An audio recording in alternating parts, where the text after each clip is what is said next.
Hello, everyone, and welcome back to our weekly series about players where we review every episode I on a hope weekly you guys basis. really liked episodes 7, 8, and 9 reviews that we did. Yes. They were some of my favorites we've done.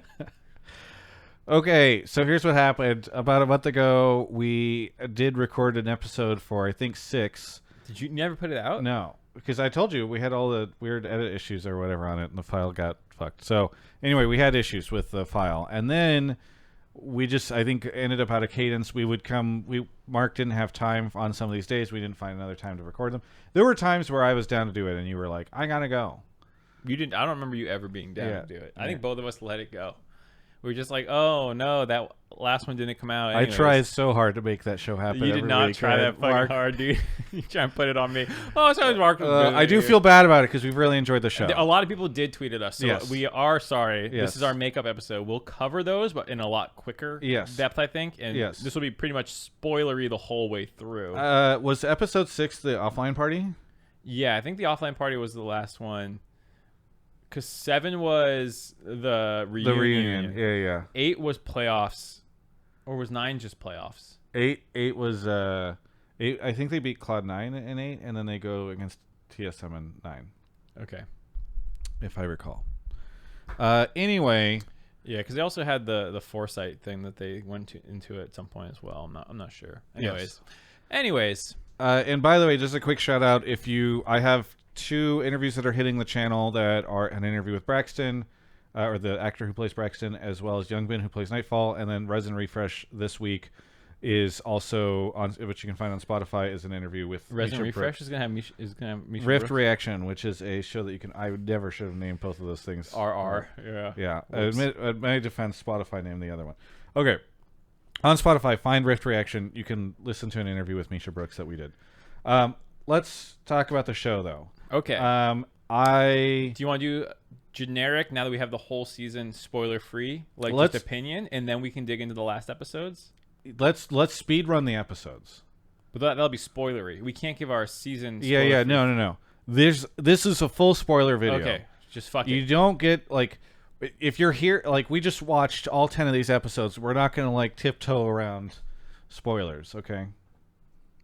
We're finally giving Mark what he wants, which is the ability to say I like 80 spoiler-free sections. Okay, so episode 6, I believe, is the offline TV party. Somebody in Twitch chat, help me out if I'm wrong. We did talk about the offline TV party. Then, what was episode 6? Oh, the Youngbin episode. Episode 6 was the Youngbin episode. The Nightfall episode. Yeah. I don't think we need to go too much into it, but it does do a decent job. That episode, I think, exists in part to establish Cream Cheese's relationship with the other players on his team and why he is actually a pretty good teammate. Yeah, he's that guy. I think a lot of us have friends like this where the person's kind of obnoxious and you're always a little just why can't you tone it back a little bit? Yeah. But they're also a really good friend. And so you do enjoy having them as a friend, but there's also times where you're like, God, you're a little much. Yeah. I think a lot of us have friends like that. Anyway, so then episode 7 rolls around. And by the way, shout out to Youngbin. I think he did a really good job in the Nightfall episode, and it's cool to see pro players that can actually act, is what I would say. Mm-hmm. But I think episode 7 was when I started to really, really think that the show was good, not just as a fun esports show, but also just in general. The writing on it was really good. So I don't want to spend too much time on it, even though this is my favorite episode of the series. Oh, really? I'm not saying it's the best episode. I think 9 is the best, but episode 7 is my personal favorite, and I can explain why if you want. Yeah, go ahead. So episode 7 super resonated with me. Working in esports and being in the space, and trying to go home and big dick on everyone, and not knowing what's going on. Quite the opposite. It is I'm going to close this window because for some reason our neighborhood constantly has anything. It's your favorite episode. Explain what happens in 7. Okay, so 7 is the episode where Cream Cheese goes to a reunion. You both learn about his dating life, or is that that's after? 8. That's 8. Okay. Yeah. So you don't know about why They start to hint at it, though. They hint at it in this episode. He wants to see this one girl at the reunion, and while he's at the reunion, Cream Cheese is both shown to be a loser and someone who is not as big as he thinks he is. Yeah, he has a better, and he remembers himself being way cooler in high school than perhaps he was actually. And he's upset that other people are getting like credit for making improvements in their life, like a kid, someone who was fat no longer being fat, Yes. getting like more daps than him, who's like now a famous person, you Yes. know. And so he very obnoxiously inserts himself in the conversations because these are not his friends, and he tries to make it about himself, and a lot of people are just like, you're annoying. Yeah, I think what is happening is he's trying to sort of celebrate his success and his progress alongside everybody else that is doing the same, but it is impossible to explain what his world is to these people who have no concept, right? And so it is, I think, getting to why it resonates with me, not obviously the douchey part or like I was like, this thing is pretty douchey. Yeah, but it's also, I think, it's a very authentic depiction of what it is like to be fairly successful in something that is such a like bubble, or I hate using the word niche because that sounds something like it's like very, I don't know, has its own connotations, but like esports is a huge fucking deal that so many people haven't even heard about, right? Like it is this massive industry. We fill out Madison Square Garden, we fill out Staples, we do all this crazy stuff. Like in China, it's obviously like a what? No, I mean, it's just funny because like bull riding fills up stadiums too, you know, like. Yeah, and I'm saying that this could also apply to somebody who's like a world famous bull rider. Okay, I thought you were saying but it was even like then, esports exclusive. No. I like and so Misha Brooks and Emily and I got into this today because Misha was also talking about it within the concept of acting. Like there are these worlds that people go to and become really engaged in, and they can have like a lot of success in that space. And it's not just the success that they have. It's also like it is very hard to when you work in a space that also becomes like a bit of a lifestyle, right? Like how many friends do you and I have, Mark, that do not work in esports? How many friends do I have at all? Yeah, that's fair. But in general, the ones you do have are all working in esports. Yeah, it is we're and that is not the traditional experience. Like most people have jobs that allow them to like that they're living much more, I don't know, standard experiences, and you're not just like trapped in this bubble of people that are all about what's going on. I don't know if this is it seems like you can't hear this without laughing. No, I mean I hear what you're saying, but I think where the emotional disconnect is for me with his character is like people not understanding is not okay. And he like has to explain that like, no, I'm really successful, and like because they didn't get it, you know. Yeah. And that's I think the power for. Well, it becomes toxic at a certain point in time. Like obviously, there's a scene where he's like drunk and is like, "Dude, ask me how much money I make. How much money I make." You know, like he starts to fall apart at a certain point in time. But the general sense of like walking into a space that like. What was it? Dan, I was talking to Dan, maybe it was when we were on Hotline League or maybe elsewhere, and he was talking about, how did he describe it? It's like being famous in a bubble or something. He had like a really great term to describe it. I mean, for me, I think having go home to family functions or like see your high school friends or whatever, there's no need for me to ever really make them understand. I think that's where the disconnect is for me, where I'm like, you don't get it, that's fine, I don't care. Like when the people I know who are not a part of that bubble don't understand the bubble, there's no part of me that's in like, I have to make them understand, because I think a lot of normal jobs also have that, where people don't actually know like what you do, and it's like, oh, I work in this industry, and they're like, oh, you're like this thing, and they're like, sure. You know, like I think a lot of people have that, where you just kind of like, you let it go, you're like, yeah, whatever, that's what I do. Sure. Yes, I think the difference is like, so Misha had a pretty good comparison on this, where I asked him in episode 7, Cream Cheese goes back to the reunion. He is talking to people. They don't really understand what the situation is with him, and he's trying to convey it to like help them understand, because they are curious in some cases. Obviously there's scenes where they're not, but like, and he struggles to like figure out how to have the conversation and convey it in a way that like it really it portrays what the situation is. I know you say whatever. He talked about how similar it is to the acting situation for him, where he's like, yes, I booked this main role. He's been looking to have the success. Like, this is his first big thing as an actor. And whenever he starts to talk to somebody about it who was curious about it, or, oh, like, how's work going? He's like really excited about something.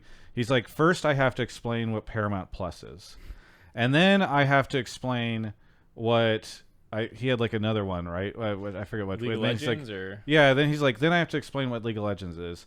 Then I have to explain what esports is and what the LCS is. And so he has to go down this like route to even be able to like talk at all about this thing that he's had that feels good to him. And it is like a weird situation, right? Like I'm not obviously the high school reunion is not perhaps the best corollary in some ways, but like family situations or whatever, I think is a good example. So I don't know. I will make a separate video. I will make a separate video talking about episode 7 because yeah, it seems Mark seems to have emotionally touched you. Mark is I just laughed at unwilling to hear anything about this. You have gone very at length about it. I've heard you, and I said for me it didn't connect that way. I think he's just being episode a douchebag, 7 sucks. Mark confirms. I think he's just being a hooligan. I think the ending of episode 7 I thought was very good. Where he's like outside and is just like fucking beaten. You know? Yeah. Well, that's what I thought was important for this episode, was emotionally taking him down a peg and showing that like he's been talking himself up like this whole time, and it's just like we've seen him taking down pegs now and then as well over the course of this show, but that was like one for like the outside world to be like, whatever, dude. Well, the final thing I'll say on it that I thought also felt good, setting aside any kind of like connection I felt to it, is it does a good job of starting to show. This is the first time where you actually start to see how much players and very driven people sacrifice to be able to find the success that they want. Like, Cream Cheese is a household name within the esports space, and yet he's like doesn't have anything in common anymore with his old friends. We start to learn, and we'll use this to bridge into episode 8, about the relationship he had previously that he no longer has. Like he's had all this success, but like outside of the esports world, it is irrelevant to people. Like it is this weird thing where he feels like he's achieved a lot, and yet is largely wholly irrelevant, and he has lost so much along the way. And I think that is pretty good with 7, and I think we continue that in 8. I think the most important thing is the Toblerone. Which we find out in episode 8. Episode 8, the Toblerone seeding, which also comes back in the finale. Okay, so I talked about 7. Why don't you talk about 8? It's just about him and his girlfriend. That it was like the first time he had a real girlfriend, despite how much he's talked about women or whatnot in the past and like being successful. He was a dork and kind of a loser in high school. And she was his girlfriend in high school. And well, it was after high school. No. They were dating in high school. They break up afterwards. And then they get back together? And they start spending time together. I don't even know if they officially get back together, but they start spending time together. Well, when they go to the Britney Spears concert, they're absolutely together. Yeah, well... Because then he breaks up with her. Yeah. Anyway, so they potentially get back together. Continue. Yeah, well, during this time, it's now in like the 2015 timeline where it's their first season in the LCS, and they're doing really well.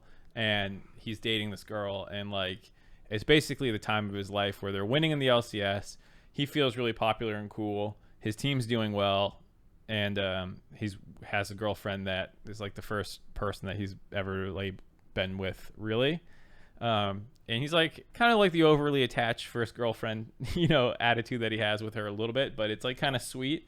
And he keeps giving her Toblerones because at one point she mentioned it once, and he thinks it's like God's gift to her, and he like got her a Toblerone every day or whatever. And then this is going into like their playoffs going well in that time period. They're going to finals. It's going to be in Vegas. It's Mandalay Bay, which was a real event. And they're like going to compete in it. And he goes to a Britney Spears concert with her the night before the games. And someone else is a league fan from that place. They see him, they record him, and they're like, hey, shouldn't you be practicing? And he's basically like, shut the fuck up, and doesn't practice. They go on to the finals. He has what is like the play they've been alluding to over and over again throughout the show. The Mist Wombo combo, the Mist Wando combo. Headbutt pulverized. Yeah, it was a headbutt pulverized that he fucked up in the finals in Game 3 when they were up 2-0, I think, and then they get reverse swept. Yeah. I think this is all in episode 8, right? Yes, this yeah, episode 9. Yeah. So after that time period where he gets killed, not only does this cost him the finals in his mind because he tilts afterwards, he tilts and plays terribly. He gets roasted by the community, and then Foresight also kind of throws him under the bus in an interview talking about like people not being focused during the finals. Yeah. And because he's such a loyal friend, he takes this as like oh, I fucked up really bad, and he kind of like breaks up with his girlfriend to focus 100% on League, and he kind of becomes an asshole from this. He was like a very fun-loving guy during that time. This is when he gives the speech on stage. We finally figure out like the speech that's been shown a bunch, even in the intro, which is like we're gonna win 7 championships. You find out that it's like a loser speech. Yeah, he's lost in the finals and goes out, and Braxton says like that's when I felt like he changed from being this like fun-loving guy to having this huge chip on his shoulder. Yep. And so even though there's like still some of the original cream cheese, like he's still a loyal friend, he's still kind of funny, but like now he actually has an ego because he feels like he has to prove himself after fucking up like that. Yes. And it changes how he plays the game, where he's a little bit more egocentric. And yeah, just a lot of things change with him. Yeah. So I think 7 set us up for like the cream cheese kind of like comeback story from a fan perspective. You know, like from a viewer perspective, you need to start rooting for this guy. Mm-hmm. And I think 8, you start to realize like where he had this tragic fall to kind of become this jerk, but that's not necessarily who he is. So I thought 8 was also very good. I liked 8 a lot. I think that leads into 9, which is almost entirely and that's really quickly at the end of 8, we realize that's also why his relationship ends, is because he realized he's so haunted by this defeat that he like loses the relationship. Yeah, I mentioned that. he breaks up with his girlfriend. Yes, and he doesn't just break up with her. He's kind of like he like ghosts her basically. Yeah, kind of just stops replying and things. Yeah. Which also then ties into the Toblerone thing, which he brought to the reunion because he was hoping that she would be there. Yes. Because he looks back at that time as also like the best time of his life. Even though he's changed because of it to become a worse person, he also still remembers it fondly. Which I think is really interesting, right? Mm-hmm. Because he's had all this success. He's like he now has like the Porsche or whatever. Like he's kind of filling his life with these things that are supposed to make him feel good about the success that he's had. And yet he still says that high school was his favorite time. Yeah.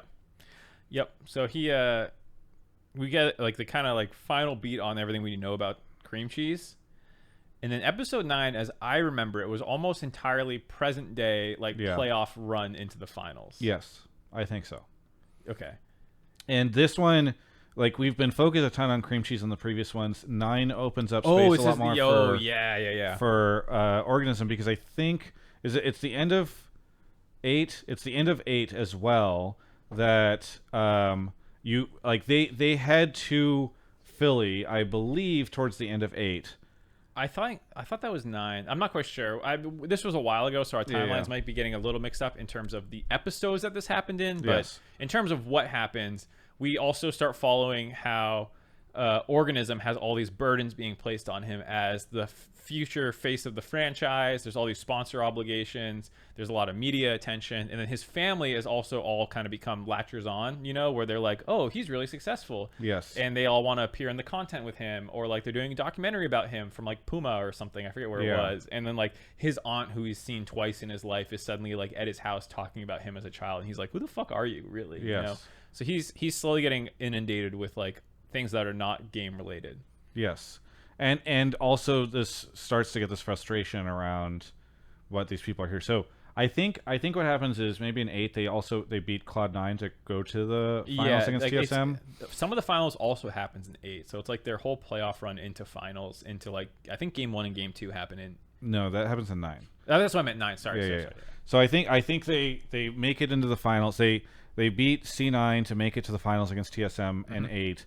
And I think that's the thing that's happening concurrent with like the Vegas flashbacks. Yeah. And then at the end of it, we have on Organism side, he's been talking to Cream Cheese. Cream Cheese is like, dude, you got it. Like, we need you to be focused and like in the game and like here with us, because Organism's getting frustrated. He's missing like scrim time even for some of these like sponsor obligations, and so he wins. They're all celebrating. They're going to go back. They're qualified for the finals, and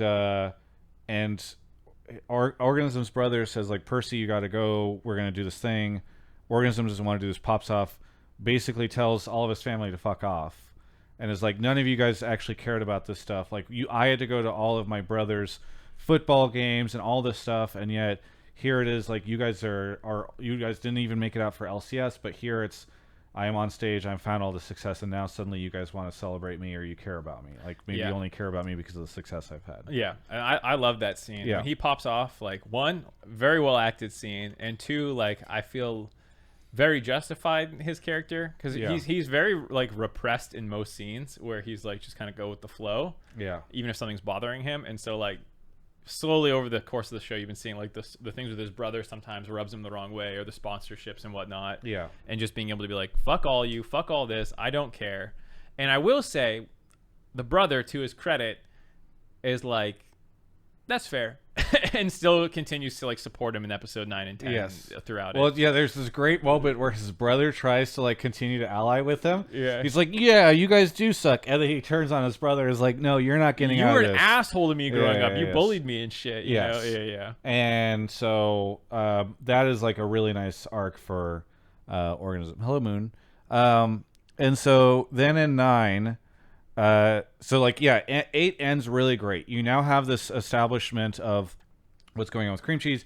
Organism, stakes are really high. You're going into 9. Is Dave and Buster seen in 8? Then? Yeah, I think it is. That's a really funny line. Oh, Yes. there's a couple good lines in that scene. He's like, oh, take me to your favorite place or whatever. And they go to Dave and Buster's. But then also he can relate to like him having pressure on him from his finals experience the first time where he was like not focused. And he gives a pretty good pump up speech to Organism. And by this point in time, things have gotten really good between the guys. So then in 9, we get finals. And I agree. I do recall that it is mostly about it's a finals match. I think we learn a little bit about Foresight leaving in this. And Foresight was kind of like, oh, yeah, because like Cream Cheese was like fiercely loyal to Foresight. And Foresight signs his like giant deal with TSM after Cream Cheese's fuck up, throws him under the bus. Yep. And is like, which is an interesting mirror to how like Cream Cheese kind of threw Organism under the bus earlier in the season. And I just thought it was a really cool, like I had wanted for so long to know what happens with Foresight, and here we kind of understand why he leaves.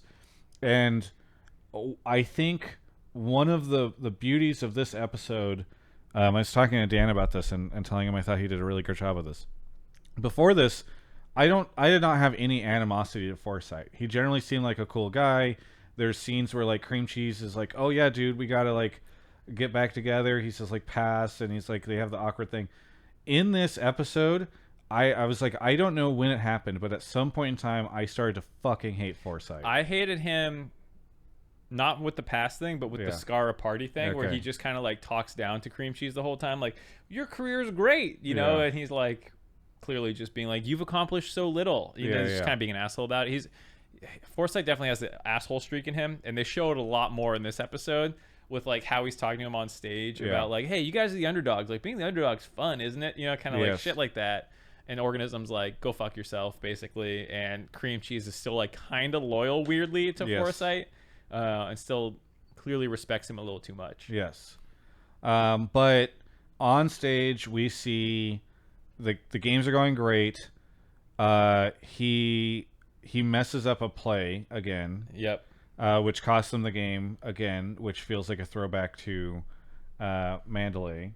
So the other thing is, it happens like not the game doesn't end when he makes the mistake. He makes one mistake and then he makes a bunch more in that game. He starts like cussing his teammates out and shit, and he so starts going on tilt. So he's tilted. Episode 9 ends basically with them going to the locker room between game 3 and game 4, and him just like Organism calling him out, being like, you're playing like shit, dude, and Cream can't hear it, and basically goes in the bathroom and has a breakdown. He has a breakdown in the bathroom, and that one, I just feel like that acting was really great. Like that was one of the best moments in the show, I think.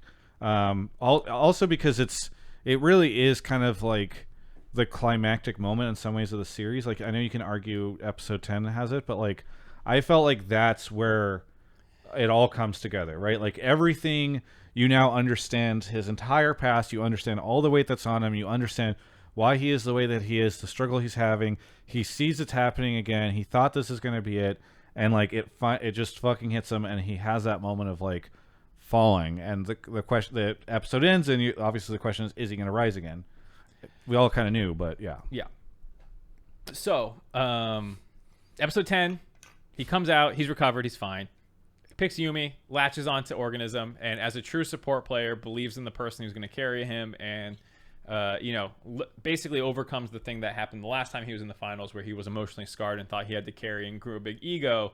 Basically, checks himself, stabilizes, and even though the game doesn't start well, they die a couple times early in lane. They bounce back and they end up winning the finals in Game 4. Because they didn't want to give a Game 5 because Foresight had never lost a Game 5, and Braxton gave a big speech about like, yeah, we're not. Which going is not what you like. It subverted expectations, Yeah. right? You think it's Yeah. going to go to 5. Yeah. So I thought it was cool to have that little subversion, as well as like, narratively works out very nicely that the thing he learns to do is like just be a good support and like help out Organism. Yes, has a whole speech about Yumi, the magical cat. The whole Yumi thing. Yes, Nora. Yes. So then they go to Worlds. Yes, I think this is where it gets a little contentious on if people enjoy it or not. Yes. Because they win, there's a celebration, there's a little bit of falling action, but there's really not much before they kind of move on. Yeah.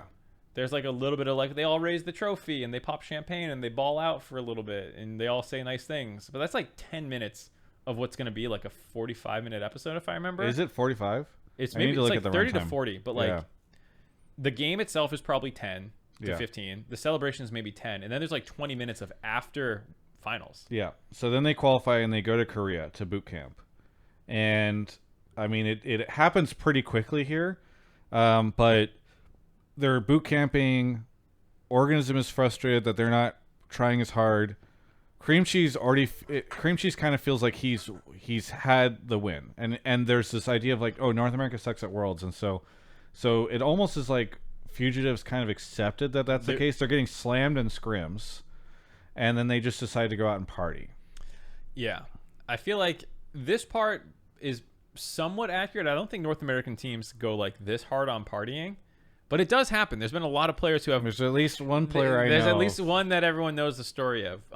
But like, I do think the kind of defeatist attitude of getting slammed in scrims kind of happens, and like, you have to kind of like just mentally prepare for the fact that like when you go to Korea, you're going to realize big fish, small pond. Yes. I think enough people have been exposed to it now that it's not like a shock to anyone. Yeah. But I do think like the way they portrayed that as like a new player going over there who thinks he has to be the best, like how much of a clash that would be between like veterans who are like, yeah, this is what happens, and they don't take it too weirdly. And he's like, what the fuck? We're champions and we're getting shit on. Like we should be pissed. And I mean, it reminds me of an interview I did with JoJo at MSI where he was like, well, yeah, what I got over here. So one of the other players had said like, JoJo had said, if I played against this guy every day, I would be the best player in the world. You know what I mean? Like, there's that shock of like, oh shit. Yeah. So I thought they represented that pretty well. So obviously, this partying by Cream and the others, or even if it's not partying, like not taking the game that seriously or being mad that they're not winning, pisses Organism off. There's a huge blow up. They go 1-5 at Worlds, and then Organism leaves the team. Yeah. Immediately. Yes, and he's gonna go get rank 1. He joins Neverlost, which is the Resnick guru organization. It's not like a esports org. It's like a streaming. It's kind of more like an OTV kind of thing. Right. Yeah. And I think the premise is that he's gonna like try to get number 1 so he can consider himself the best player, and then maybe get picked up by a Korean team, or maybe come back afterwards. Or yes. Something. But it kind of leaves off with that, and then. Cream Cheese is just like sad about the fact that he lost his ADC again. It is this pattern that has continued. Like he always invests into somebody and then they leave. And he thought it was going to be different this time. And they do some nice callbacks, bringing the Nora thing, the Toblerone in the desk as they're cleaning out Organism's desk. There's the Toblerone in there. And then Organism is not happy. They ask him, "Are you happy?" And he can't say yes. Yeah. He says like, "Oh, I'm wired different, you know, Yes. like I don't really think about that stuff. I just want to be the best." And it is a surprisingly somber end to what I think a lot of people thought was a more lighthearted series. Yeah. Because it is kind of like guess what? Like these people who are pursuing success, sometimes they get it, and it's not actually the thing that makes them happy.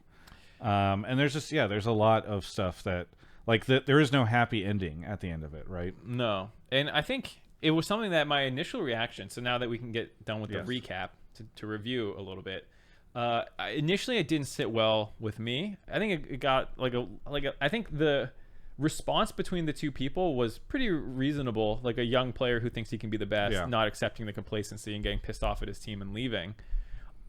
Like that works, but I think it tried to do so much in the last 20 Yes. minutes that the pacing kind of threw me. Yes. And there's like some more broader speaking narrative beats that I think it didn't serve They well. just cram a lot into 10. Yeah. And the problem is, when I have gone back to try to think about how could they have done it differently, I don't have a good answer. I think the only thing I can imagine is they could try to make 10 a lot longer. Like they could have extended the runtime of 10, but that also might make it feel like it's dragging since you're so used to like relatively quick episodes. But you can't end 9 with them winning finals. And then having a whole 10 about something else. Yes. Yeah. And so I don't know how to better construct it. I think so. My 2 cents would be, I understand them not wanting to tease Worlds as season 2, because that's like the obvious thing to me is Yeah. like just put, even if all of Worlds is not season 2, put like the first third of season 2 about Worlds and how their relationship breaks apart. Yeah. And I think that's what I would prefer, even if though I can understand why they didn't. Because the other option is, like you're saying, you shortchange and put the climax in 9, and Yeah. then 10 is like the weird blow up. Or you kind of do what they did here, which I felt like was rushed. And I feel like what this story ultimately was it's basically a romance story. Yeah. There's a lot of like enemies to lovers in it, which is a very common trope. And that's basically what it is. And someone DM'd me, and I think that they put it very well, where they're like, I feel like I was robbed of my like good times that are supposed to come after they become enemies to lovers. Yeah. You know? And there was a little bit of that with the celebration, but then they very quickly had new problems when they went to Korea. Yes. And I feel like when you look at traditional books that are trilogies or something that have enemies to lovers in book 1, in the first third of book 2, new problems show up, and then there's like if they're going to do a love triangle in book 2, or they're going to break up and go different places, which is what they're doing here. Like trope wise, it's actually kind of beat for beat, but they just kind of put what would normally be like the beginning of the third book, or the beginning third of the second book, Yes. into the end of episode 10. Yeah. And I feel like that's for me where like I get what you're doing, but it was just too rushed to really get there. So I think the reason why I like what 10 does, even if I feel like it's tough from a pacing standpoint, is I think Players is the most authentic representation of esports across the board. As a mockumentary, By Hollywood, this is the best thing you're gonna get. not even by Hollywood. I'd also just mean like documentary wise. Like Blame Game is very real and raw, but it also shows just like a single lens, which is onto the competition. Stop looking at me like I'm crazy. You said Blame Game. Oh, not Blame Game. Breaking Point. Okay, Breaking yeah, Point. yeah. That's why I Blame was Game like, what the is real and raw. No, Breaking Point. Breaking Point. Breaking Point is really real and raw, but you know what? It doesn't. You know, and I know Damien said he wished he could do something with this. Obviously, this show is much longer than Breaking Point, but like, you don't know. There's not too much time that in Breaking Point, for instance, that explains why these characters are this way or why these individuals or the are this scene way. as a whole. It's very much Yeah. about Team Liquid Right. struggles in a season. And so I think the things that this show does that I've never seen before in any esports piece that is so real to me as somebody who lives this and sees how pro players work is like you see how they sacrifice relationships. Yep. Like that's a huge thing that's not put in anywhere. You see how hard the grind is. You see like the pressure that their family puts on them. You see like how authentic these things are. I mean, it is such a North American League of Legends esports story for a team. You always have this incredibly odd disconnect of you lift a trophy at summer finals and we all go, oh my god, this is amazing, And then you congratulations, go get fucking destroyed by international competition and get jeered at and say that you suck, you know. Yeah. Even down to like, you know, there's so many times where like Doublelift's story, I think people thought like, oh, he goes to Team Liquid and like he'll retire here and like this is finally his home, and like he and Core JJ are like the bot lane that was promised and everything's good. And then like things get insane and weird for him in his final year, and he goes to TSM and then like it is such a messy space, and things in life is so messy. Like this is really real. Yeah, well, I also think like in terms of like scope, being able to show some of like the early years of what that was like versus the newer years, you know, like you do get a pretty good smattering of like what the league went through. Yeah. And like the investors coming in, and like not all of it's 100% factual, but like more or less that's what happened. Yeah. And so like I do think there's a lot of things that they obviously dramatize, but like, well, and it's all goes back to what you said in the I think the beginning of this conversation, which is, I think you said this might have been from my interview. I'm all over the place today. We don't get like his girlfriend does not run up on stage and like hug him and he gets her back, or she calls him and is like, I watched and you won. And it's not like Organism reconciles with his brother, but it's not like a thing where his family comes out and is like, we were wrong, you know, like we're gonna let you do whatever. There's no, it's not like then they go on and like the text says they won the next 7, you know, the games, like Cream Cheese had said or whatever. It's the 7 finals. And so I know what you mean about like they kind of shoehorned what would have been like the beginning of the second act into the end of this, but I'm also like, I don't know if the show's going to get a second season. I hope it does. I'm like 50-50 in terms of optimism on it. Well, it does put the pressure on to make a second season, where because if you end with a nice tie off, I mean, the reason a lot of books do that is because you don't know if you're going to get more books, and you can turn it into a trilogy. And so you end with like happily ever after, and then like, well, no, reality sets in book 2.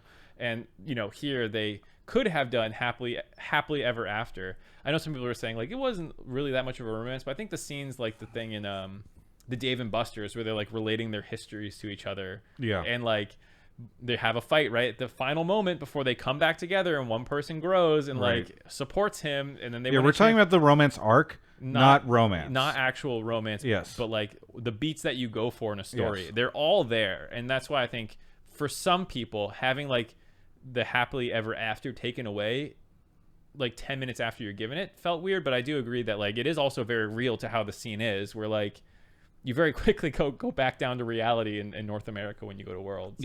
And so all I'll say though is I hope it gets a second season. I prefer this ending. Even if it doesn't get a second season, I prefer this ending to the happy ending, because I feel like it's more realistic. Because the show has done such a good job of portraying an honest depiction of the space that it would be just, in my opinion, like very it would have been fake. Missing the bookend of what the reality is after you win. Like you would have gone through this thing where like I would have been like, for 9 episodes this was all so authentic and real, and then on 10 you just end on like that is, there's not a happy ending usually in esports, you know. No, and I mean like it wouldn't be inauthentic to just end with them winning summer and then being like off to Worlds for our next competition. This is going to be really tough, and then they hype up Worlds for season 2. That wouldn't be inauthentic. It wouldn't be inauthentic. But to your point, this is a better encapsulation of what a single season of League is like. Where your roster blows up after winning World or after winning LCS.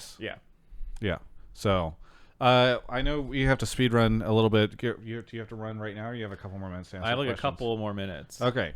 So Mike Spam, who I think has been critical of the show previously, in the chat says, do you think players had a thesis? I think it's hard for me in the moment to like be like, oh, the thesis is competition sucks or something. I don't think it has a thesis in like it's trying to tell a story with a moral. I think it's just trying to represent a scene well while telling a pretty classic story, which is enemies to lovers. It's just that. And they've even talked about that in their interviews about how like it's the story of a carry and his love support. Story between a support and AD carry. Yep, exactly. So like I don't think it has like a big picture thesis. I think what its success is being very authentic to like a weird scene that most people would have fucked up. And as a mockumentary, I don't think it needs one. Like usually a documentary is trying to show like the series of events that occurred in a situation and to tell like an honest depiction of it.